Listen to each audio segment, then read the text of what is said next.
კიდე ერთი შეკითხვა მინდა დაგისვა აქტუალური, რაც ხშირად გვეკითხება, რასაც ხშირად გვეკითხებიან ჩვენი მსმენელები, აი მაგალითად კარგად ვიცი ინგლისური, ყველაფერი მესმის, რასაც საუბრობენ, მაგრამ ვერ ვლაპარაკობ. აი რას ნიშნავს ეს და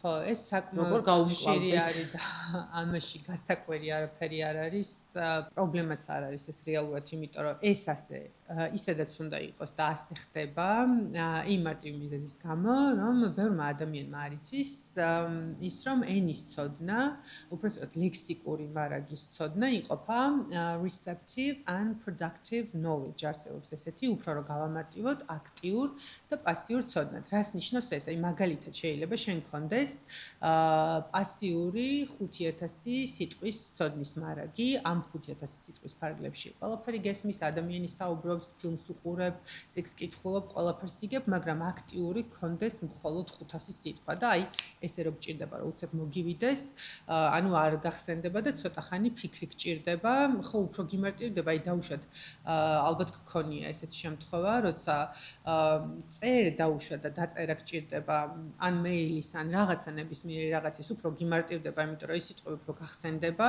ვიდრე საუბრისას მახსენდება. ხო, სისწრაფეში შეიძლება ისე არ გაგახსენდეს, იმიტომ რომ პასიური არის ეს ცოდნა.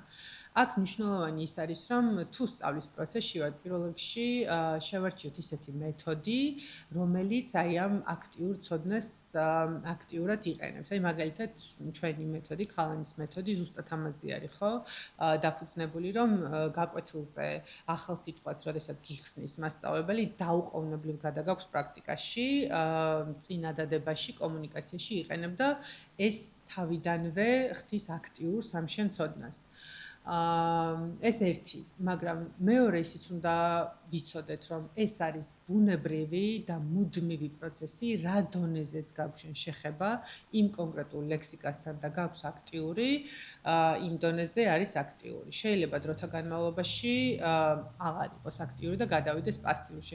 ენასთან შემხებლობა უნდა გქონდეს სულ ის თემები, რაც ჩვენ გვაინტერესებს, არ ვიცი, შეგვიძლია TikTok-ი სკროლოთ, შეგვიძლია ფილმს უყუროთ, სერიალს უყუროთ, წავიკითხოთ და ასე შემდეგ. მაგალითად, შენი საქმიანობიდან გამომდინარე, თუ არ გყავს ესე ადამიანი, რომ ესაუბრო ინგლისურ ენაზე და კომუნიკაცია გქონდეს მუდმივად, შეგიძლია ChatGPT-ს ესაუბრო, ხო? ან რაღაცა შენი ყოველდღიური task-ები, to-do list-ები გააკეთო ინგლისურ ენაზე უკვე. ხო, ინგლისურ ენაზე გააკეთო ან journaling-ს თუ აკეთებ, რასაც აკეთებ, ანუ ყოველდღურად შენ თავზე შეგიძლია იმუშაო, რომ ეს ყველაფერი ინგლისურ ენაზე აკეთო.